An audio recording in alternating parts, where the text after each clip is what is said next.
Sabah al-Khair, good morning. It is my pleasure to introduce to you my dear friend, Professor Samir Khelif, Director of the Georgia Regents University in Augusta, Georgia, one of the world leaders in cancer immunotherapy, former director at the National Institute of Health, director of the King Hussein Cancer Center, who has been credited to be an international leader in cancer therapy. I'm very grateful for Samir to take time of his very busy schedule to share with us thoughts on the developments in immunotherapy and cancer treatment. Dr. Samir, we're very grateful for you. Please take it. Thank you, Omar, and thanks everyone, and good morning or good afternoon. Are the slides on? You can see them? Yes. Okay, great. So what I would be doing today is talk to you about a very new field that is in a way revolutionizing not only cancer, but medicine in general. And if you look at every single publication, major publication or journals, whether in science, business, economics, or politics, it has something about immunotherapy in the journal or on the cover in the past few years. So what I'd like to do today is just give you the principle of immunotherapy, how it works, where are we going with it, and what's the future of it, and what the current state of the art. So let's see how we change that.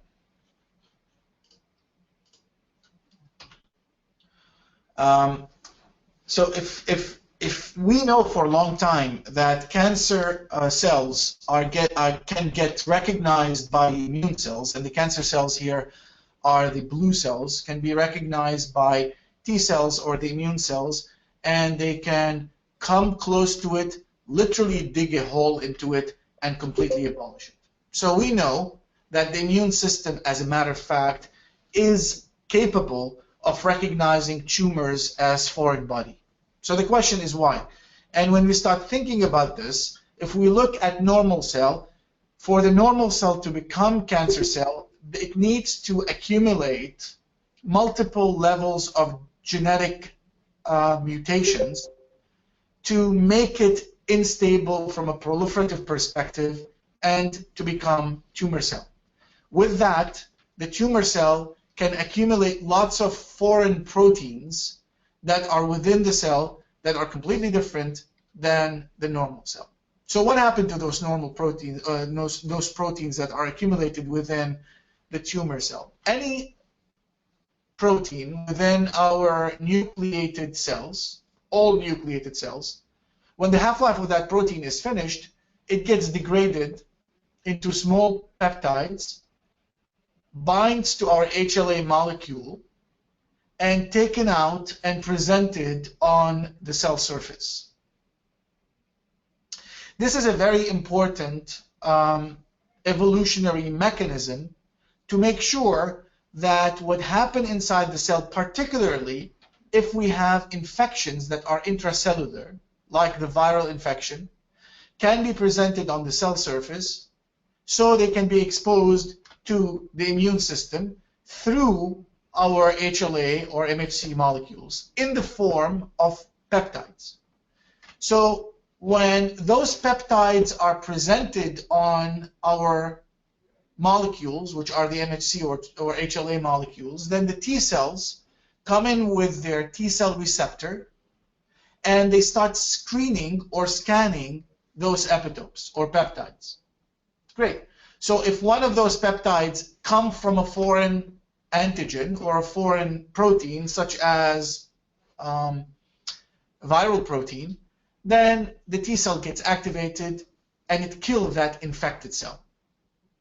If those peptides or epitope come from our normal proteins, then the cell go away. This is what we call surveillance in immunology. And it's extremely important to actually maintain the human race against foreign invaders. Now, same thing, when we think about it, when you look at tumor cells versus normal cells, there are foreign proteins within the tumor cells, and these foreign proteins are the mutant protein that led to the development of the tumor cells. and they are presented on those MHC molecules for a fact. So accordingly, when we think about it, well, this is what the T cell or the immune cell can recognize. Well, the first question then, if that is the case, and we know that tumor cells do present foreign antigens, and if you tell us that T cells can recognize foreign antigens such as viruses, and this is why we get cured spontaneously and by ourselves from a flu virus, why the immune system cannot actually eliminate tumor cells and get rid of the tumor cells? And the answer to that is very complex, and we know that now, but as simple as for a lymphocyte or a T cell to get activated, it requires not only to recognize the antigen on the T cell receptor, which gives it one signal, which is really tickling that lymphocyte. It makes it a little bit active, but not really very active. It needs a second signal that makes it very active that can kill a tumor cell. Well, tumors are not stupid.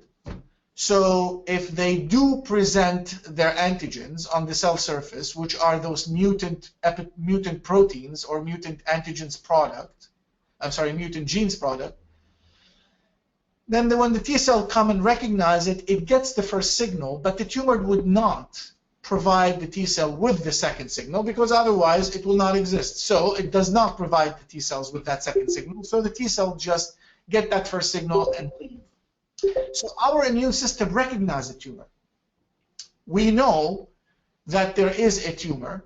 We recognize it. We proliferate against it. Unfortunately, we cannot kill it because it evades through multiple mechanisms that we'll talk about it in a second. But this is one example. Having said this, to be able to give a lymphocyte two signals at the same time, we need what we call professional antigen-presenting cells.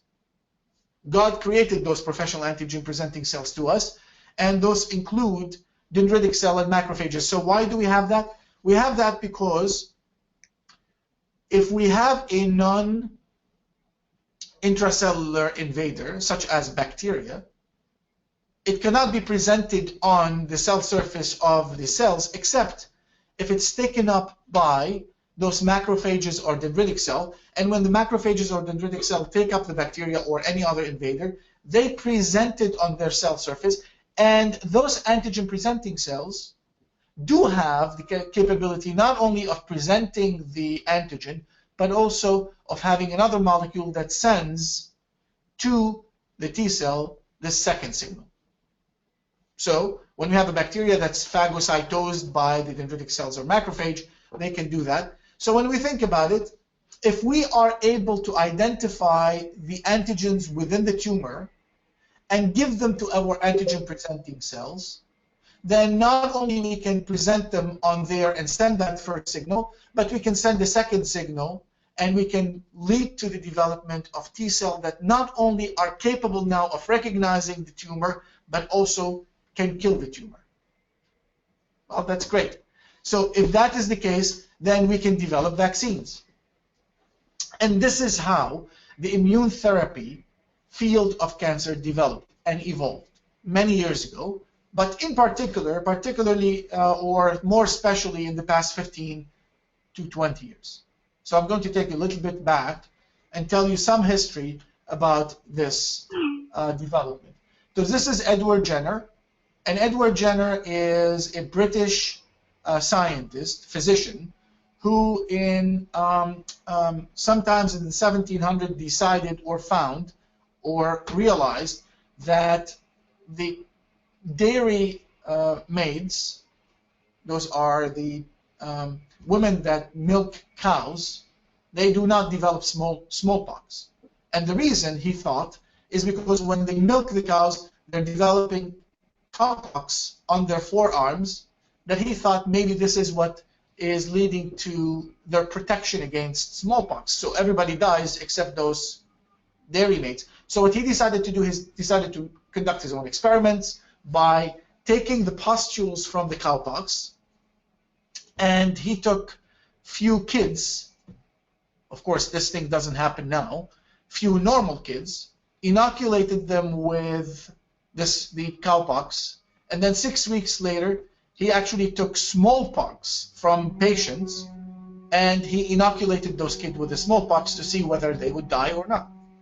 And what he found after doing this for many kids, for 13 kids, that actually they did not die. He published this in 1798 in a book, and that really established the concept of immunology, that you can protect human beings with specific immune response by its own immune system against something, in this case virus.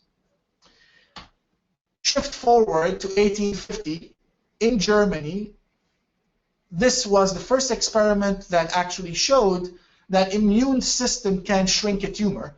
What they did is they actually injected bacteria within the tumor bed that led to inflammation, bringing the immune system within the tumor, and actually the tumor shrunk.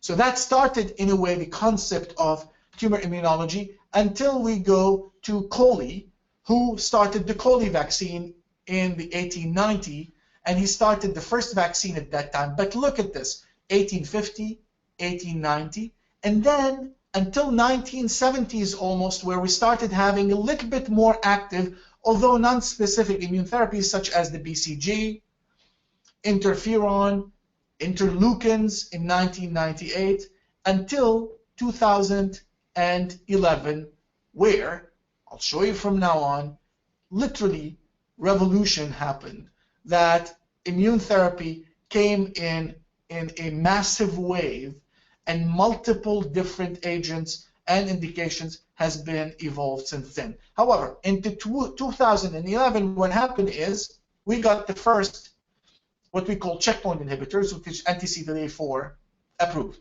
Now, before that, we had the first vaccine approved, which is the Provenge against prostate cancer. So let's take it from here. And then in 2014, 2015, we had the PD-1. So we go to the tumor. If we can identify those antigens, can we vaccinate against the tumor by providing this to the antigen-presenting cells, generating specific T cells, and lead to the development of proper CD8 and CD4, leading to tumor lysis? Can we do that? So that was a question in the mid-90s almost, when we at the National Cancer Institute, we decided to start one of the first cancer vaccines, if not the first cancer vaccines ever, against those specific antigens. So what we did then is we looked at one of the most commonly mutated oncogenes in tumors, which is called the RAS gene. And now we know the RAS gene from multiple colon cancer indications and lung cancer indications. But the RAS is mutated in 20% of cancers. So what we did is we vaccinated mice with the RAS, mutant RAS gene protein, and we found that yes, it can. This is the tumor area, those are the mice. It can definitely protect the mice and cure its cancer. So we took this into human, and the bottom line was we take a tumor from the patient, we sequence the RAS gene, and if the patient has a mutation, and usually the mutations occur in 30% in colon, 90% in pancreas, 30% in lung. So if they do have a mutation, we make epitopes or peptides that simulate this mutation, and we vaccinate the patient with it, hoping that, again, we can generate those immune responses and lead to cancer response. That was almost 20 years ago. We did the first clinical trial, phase 1, and then we did the phase 2 by combining it with IL-2 and GM-CSF. The patient should have RAS mutation and metastatic disease with no other option. And the reason we gave IL-2 is because IL-2 is important when you generate those T cells. You give IL-2, it makes those T cells proliferate. Okay, why did we give GM-CSF? Because when you give GM-CSF at the local site of the injection of the vaccine, it leads to accumulation of more of those APCs, and hence exposing the immune system to more of those antigens. So we did that, and we combined the RAS vaccine with those two, hoping that, as I mentioned, we can generate an immune response that lead to tumor response. So this is the first patient that we treated on that protocol. I think it was 1995 or 96. This is a colon cancer patient who presented with colon cancer, got resected, given adjuvant. Or a year later, he came with lung metastasis.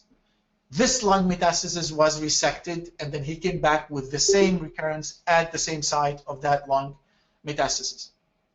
And what happened then is we sequenced the tumor. We found that there is a mutation. We called it RAS glycine to aspartic acid. We gave him those peptides. 3 months later, the tumor almost completely gone. That was revolutionary. Why? Because with one vaccine, we were able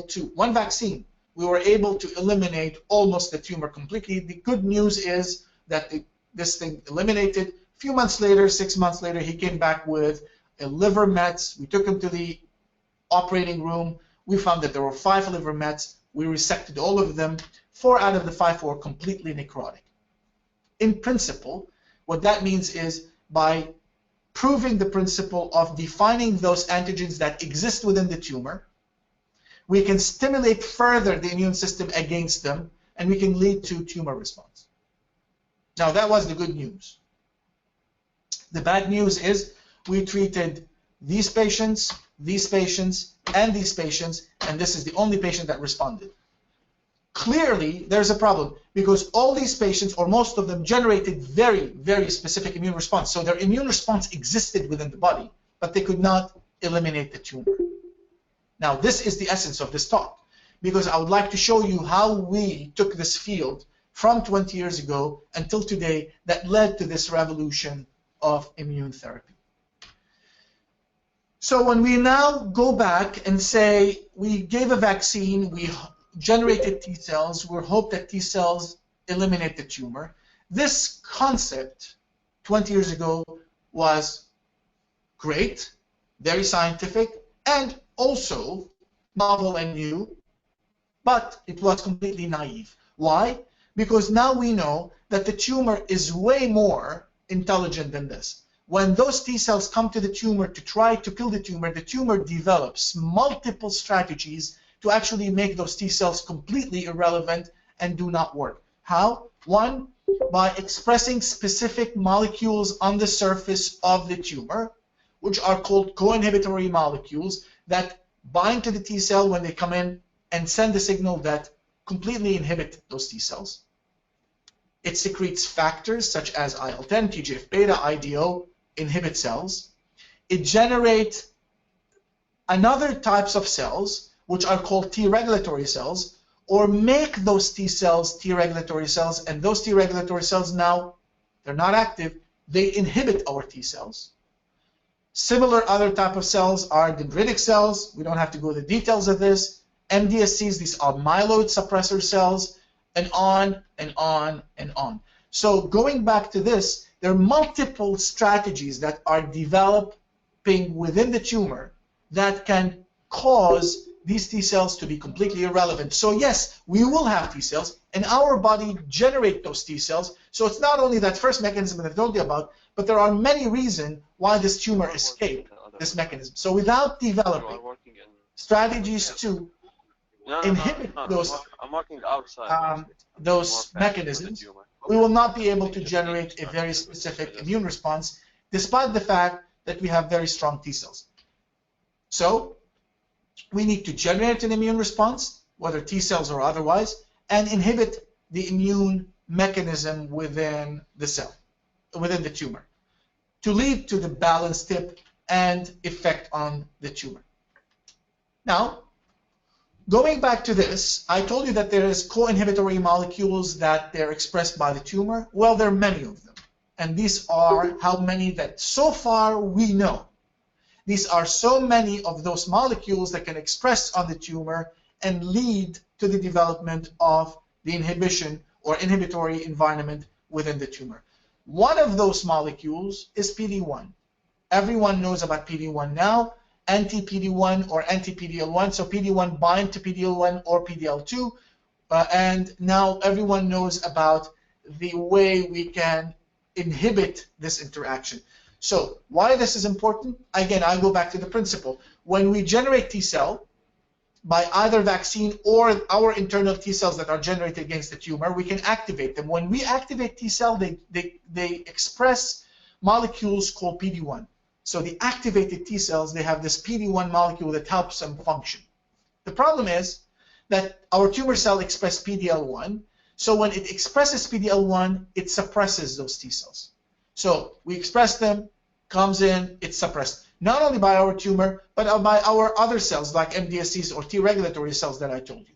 So the principle now then, if we have those T cells there, can we develop something to block this interaction? And this is what anti-PD-1 or anti-PD-L1 like nivolumab or others that you know, Pembro, have been developed to block this, and then the T cells can kill the tumor.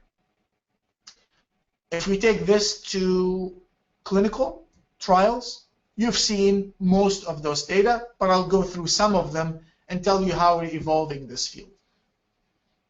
So this is the effect of anti-PD-1 in melanoma that never responds to anything else. So these are refractory melanoma.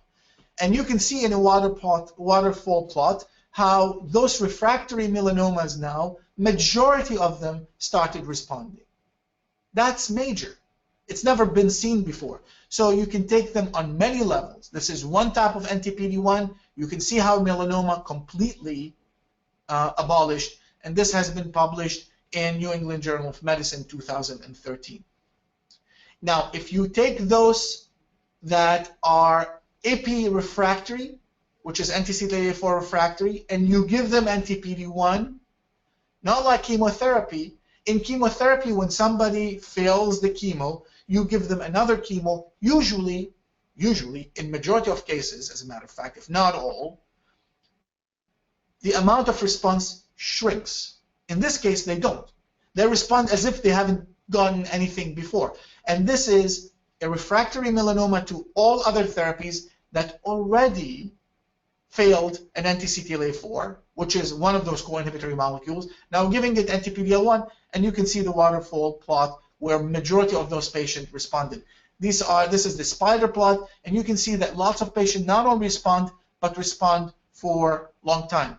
This is an example where this is a lung cancer patient, and you can see the tumor disappearing. Now, interesting part of this is that sometimes the tumor enlarges before it goes away. When we started doing those clinical trials, we thought those drugs are not working. But now we know that when you give those patients, in certain cases, particularly with the anti-CTLA-4, some anti-PD-1, what happens is because they come in, they open up the windows for T cell to come in, the tumor becomes inflamed. So it enlarges first. So it's not progressing, as a matter of fact. It is getting inflamed to start shrinking. And this is something very important for the treating physician to understand and know, because now we don't take them off therapy. Before that, when we used to give chemotherapy, at 2 months, we took them off because that enlarges. In this case, this is not a direct effect on the tumor. What I want you to know is the difference between immunotherapy and any other therapy that we've used before. It is not directly working on the tumor. It's working through a biologic system to program that biologic system to work on the tumor. And this is why we see different types of effect. This is bladder cancer. I mean, where did we see bladder cancer response this much, even in those that has not been responsive before? So I talked to you a little bit about CTLA-4 and PD-1. But again, there are too many others of those. So when we showed that PD-1 works, CTLA-4 works, CTLA-4 fails, PD-1 can come and rescue this exactly the same way. The question is, can we combine those? And the answer to that, of course. So anti-CTLA-4, which is like ipilimumab, that has been developed by BMS, if you actually combine now 2 different ones together, can we get even a better immune response, a better tumor response? And the answer is, it's an amazing. So these are patients that in 2012, they would have died in 6 months. Now with this combination, majority of them, or big part of them, they live 2 years, 3 years, and now 4 years. Now, there's still lots of people don't respond, and the response rate now when you combine them is almost 70% or 60-70%, which is huge. I mean, those people, again, had no option of responding, and the chemotherapy was giving them 10% response, 15% response at max, with 6% survival rate to probably 12 months maximum. Now, with these kind of therapies, this is how much they live, and this is how much they respond. And you can see this is long. This is, again, you can see the water plot of multiple of those combinations. Now, so when we go back here, it is not this. I only showed you this particular mechanism. So you can see now the amount of potential possibilities in combination that we can give in immune therapy. And so far, these are the only ones that exist, and I'll give you through some other examples. But lots of them are coming through the market. This is a list in 2007 that was published by the National Cancer Institute in 2007, 8 years ago, that shows the number of potential molecules that can be taken to the clinic or that they were in the clinic. Today, this list is almost 4 times. So when we think about this, or the potential combination of immune therapy, not only 2 immune checkpoint inhibitors, but there are vaccines, there are immune modulators. One of them is the checkpoint inhibitors, which are called immune inhibitors, but there are immune agonists, and many of those examples show in a second, with standard therapy, with small molecules, or with T-cells. A colleague of mine actually in my cancer center here that I direct calculated the potential possibility of actually all these combinations, and if we want to do them, when we can actually get an answer, and he came up with 300 years. It's huge. The amount of possibilities there is tremendous. So I'll take them one by one just to give you an example where we are. Vaccines, currently we have a couple of vaccines that were approved. One of them is preventive, which all you know is the HPV vaccine, and the other one is Provenge or CIP-T, which is autologous vaccine against prostate. Now, vaccine by itself, as I told you, it's not going to work very well. This is an example of prime boost GVAX listeria against pancreatic cancer. You can see the shift, but you're not seeing the same thing that I showed you before, because this is only generating those T cells, but we're not combining it with something that would inhibit the microenvironment, so it needs to be much better. Now, when we think of vaccine, multiple ways of giving vaccine, peptide, DNA, RNA, viral, bacterial. How do we choose? We choose based on the platform and whether this platform, such as this one, which is called the listeria-based vaccine, can lead to not only generation of the T cells, but also inhibition as a platform of some of those T cells, some of those inhibitory cells that exist here. In this case, it inhibits MDSCs and T-regulatory cells, but still need to be combined. Now, there are many vaccines now in clinical trials, and they will have lots of entry into the field extremely soon. Now, as I mentioned to you, if you take a vaccine, you can see some response. However, when you start combining it, such as in this case PD-L1 or PD-1, you can see this is the survival of the mice. And now we have a clinical trial that started by combining those vaccines with PD-1 to actually enhance on the PD-1 results by the utilization of those vaccines. And we have multiple clinical trials. This one, for example, is a phase 2 clinical trial in recurrent cervical cancer.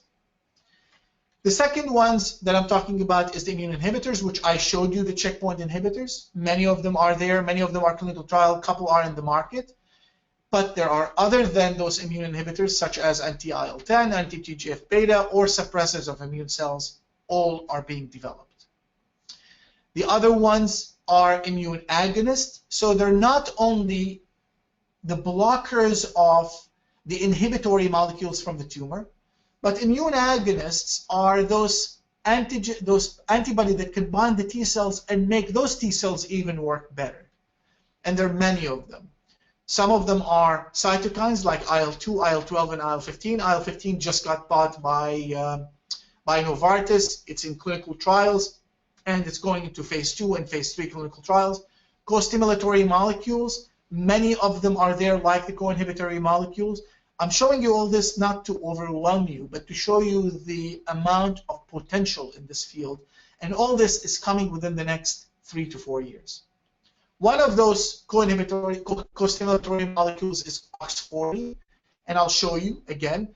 We've done some experiments by combining vaccine with OX40 in mice, and what we found is when you give the vaccine alone or together, this is when you combine OX40 with vaccines and another checkpoint inhibitor. So clearly you enhance immune response, and now also it's going into clinical trials. Anti-OX40 is now in phase 2 clinical trials, and we're treating patients on clinical trials. It hasn't been approved yet, and it will take another couple of years to be approved. But all these molecules are getting more and more approved towards better immune combinations. Now, the other one is standard therapy, chemotherapy and radiation therapy. All of us know chemotherapy and radiation therapy. What I'm going to show you, though, and I've been saying this for almost 20 years, immune therapy and chemotherapy, not only they kill directly, but they are amongst themselves immune therapies, both chemo and radiation. Now we know that radiation therapy, what it does, it leads to immunogenic cell death of tumors by shedding antigens and changing that microenvironment into more amenable microenvironment for T cells. Currently, we have clinical trials that use radiation therapy not to actually melt the tumor, but we use radiation therapy to zap one of the metastases, and this leads to response in the other metastases because it is leading to immune response, and we call it radiation vaccine. So this is where the field of radiation therapy is going forward. And there's a new field now in medicine. It's called immune radiation therapy, which we actually utilize radiation therapy as an immune therapy in combination with those other ones that I told you. Same thing as chemotherapy. So this is a beautiful paper that was published by Kramer and Zigwagel in Nature Medicine that goes through multiple chemotherapy that show you that some of them are pure immune therapies, and they enhance the immune therapeutic effect of other combination. Small molecules the same way, TKI inhibitors. For the time, I'm not going to go through all this, but there are lots of small molecules such as PI3K inhibitors, and we've published on this, that shows that they not only inhibit the tumor through the inhibition of their pathways, but also enhances the immune response to kill the tumor. And finally, adoptive T-cell therapy. And you've seen some of those data now with CAR therapy. These are data from New England, from Carl June, that shows that in BALL, and these are refractory BALL, the response is almost 95%. This is really unheard of. Now, this field is mainly working now in hematologic malignancies, not in solid tumors. Again, for the same reason, because hematologic malignancies do not have a microenvironment that inhibits the T cells. Solid tumors do, so it's not currently working in solid tumors, so clearly requires using those T cells in combination with co-inhibitory molecules or others. So it's the type of combination, it's a schedule of combination, it's the response. There are multiple regulatory issues, but also I would like to get you to pay attention to the cost. These are very highly costly medications. Anti-PD-1 is almost $100,000 a year for a patient. Anti-CTLA-4 is almost $100,000 a year. So for a patient. So if you combine those, and now patients are living on this combination for almost 5 years, you're talking about $1 million. So there are lots of things that this field need to do, and we have a conference actually in February at the National Academy of Sciences to only discuss those kind of things and approach it in a way, how can we move this forward in a way that could be cost effective also, not only doing this amazing response on patient care. Now, I go back to the original line that I showed you, and if you know, previously we used to have like one, maybe two, every 2 or 3 years for cancer approved by FDA. Look at those. This is in 2015 alone, the number of potential approvals and indication of approvals in immune therapy, and 2016 probably it's going to be even more. This is where we are. There are multiple clinical trials. I'm showing you just an example of breast clinical trials that currently exist in combination. So all these are just in breast cancer, well, in that list of combination that I showed you, or multiple variations of. There are almost 450 clinical trials currently in combination immune therapy or different types of immune therapy. So the field is really exploding even more. Here's what we hope. Chemotherapy led to change almost, and you've seen all this again and again and again, from this violet to blue. This is what chemotherapy used to do, these incremental changes. Currently, immune therapy is showing this kind of effect. Now we know from CTLA-4, 20% or 22% of patients with melanoma, they live forever, 20 years. Like, they're cured. So the hope now with all these combinations is to really shift it up, and we're really considering that immune therapy is going to be the revolution that will probably conquer cancer.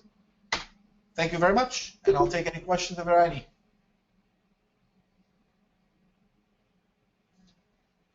Dr.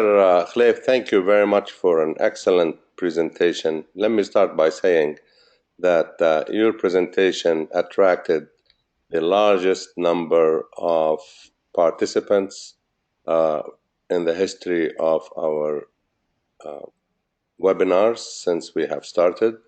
We have a capacity of 26 sites.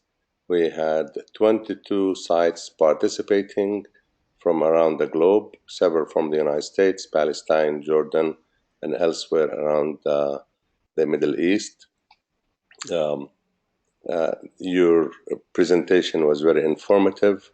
The slides were beautiful. The artwork was gorgeous. The information was very thought-provoking. We have 4 minutes before we close. I open it for the audience to raise any questions. They can send it by email, or they can speak out directly to the microphone so that Dr. Khelif can hear it. I have a question. Please go ahead. Hey, Dr. Khelif, this is Osama Hamid from Jordan. Very interesting talk. Thank you very much. It's really an honor for us to have this talk by a world-renowned cancer physician in the world. The question is regarding the personalized part of this immunotherapy. Is there any markers that would predict response? Let's say in any of these cancers that have been used, is there any people who really respond and people who does not respond? Or if you give it, anybody would respond in terms of these refractory cases? So, I mean, this is the million-dollar question, and there are lots of research is going on this one. And I'm going to take one example, which is the anti-PD-1. We know now, or lots of people talk about the PD-L1 expression within the tumor. So you need PD-L1 to be expressed. The only thing that we found is it's not in every cancer. Is in very few cancers that's the case. So lung, for example, PD-L1 expression lead to response in almost 30%. If you don't have PD-L1, you respond in 5%. Melanoma, it doesn't matter. Having said this, we know now that there are way better biomarkers, but we're still in the early field. Anti-CTLA-4 or anti-PD-1, we know now that their mutational load, which means how much mutations exist within the tumor, which we call neoantigen, and I show you an example of the neoantigen, which is the RAS, that we started almost 15, 20 years ago. But now we look at all the neoantigens, and we found that the higher neoantigen load of the tumor, the better the response. Now, when you think about it, it's obvious, because the more antigens you have, the more T cells you have. So the other thing is, which is very specific, in colon cancer, it was found that those that are mismatch repair unstable, MSI, do respond almost 100%, 90% to anti-PD-1. The ones that are negative, they don't respond at all. But these are very specific to a very specific tumor. Do we have ones that are broad? Not now, but this is a very active field, and this is an area that has to be explored, not only to determine who's going to be responding, but more important, to determine who's going to be responding to what treatment. Because when you look at the number of treatment, you're not going to be starting one at a time. You're going to say this patient should take this treatment or this combination. So yes, that's a very active area. There's a question that somebody is writing it. I can read it. Says, how can you explain that one of the side effects of immunomodulators that we use to treat IBD and rheumatological disorders is increased risk of cancer such as lymphoma? Well, exactly what I was talking about. So when you want to inhibit an autoimmune disease, what you're doing is you are decreasing the number of cells that leads to the development of the autoimmune disease. So you're activating some of the cells that you want to inhibit to not work well. So in autoimmune disease, you have activated environment against you. So what you want to do is inhibit that environment. When you inhibit that environment, your activated T cells are inhibited. If your activated T cells are inhibited, your tumor grows. I mean, that's very simplistic, but that's the case. If you take T regulatory cells inhibit our T cells. So when you have tumor, you have higher T regulatory cells. And T regulatory cells inhibit the immune system. So if you inhibit your system, you don't have autoimmune disease. Now, if you inhibit those to actually get the autoimmune system gone, then your tumor grows. And that's the normal part. Dr. Khelif, my name is Tawfiq Kamari. I'm at Hebron University. We are so thankful for this excellent presentation that you gave us. At Hebron University, we established a cancer research center, and we are working on small molecules, chalcone-like. And basically, I added the adamantane structure to the chalcone. And we have some results for compounds that showed activities against cancer cell lines, breast cancer cell lines, I should say, with the ER positive cells. Now with your help, we probably need to somehow connect with you for screening of some compounds that we have synthesized here at Hebron University with the National Cancer Institute, because I know you have very strong collaboration with them. Sure, be happy to. Why don't you just send me an email and we can discuss this and see how we can move it forward. Dr. Samir, thank you for your excellent talk. I'm Dr. Madanat from Jordan. So, how are you? Fine. Do you expect in the future the viruses-induced cancers like Epstein-Barr virus, Hodgkin lymphoma, nasopharyngeal hepatocellular like hepatitis, the immune system and the field of immunotherapy, it will be the success there like melanomas and virus-induced cancers? Yeah, so that's a great question, and the answer to that is absolutely yes, and I say it with confidence because the success now is not only in melanoma, as you know. Currently, if you look at lots of tumor that the immune therapy is working on, it's lung, bladder, kidney. In addition to melanoma, there are lots of other things, and colon cancer, as I mentioned. Now, the mere fact that those tumors have viruses like the human papillomavirus or EB virus, etc., it provides also a further tool to work with, which is the vaccine tool. So to answer your question, yes, I do believe that this is going to be a major area of exploration.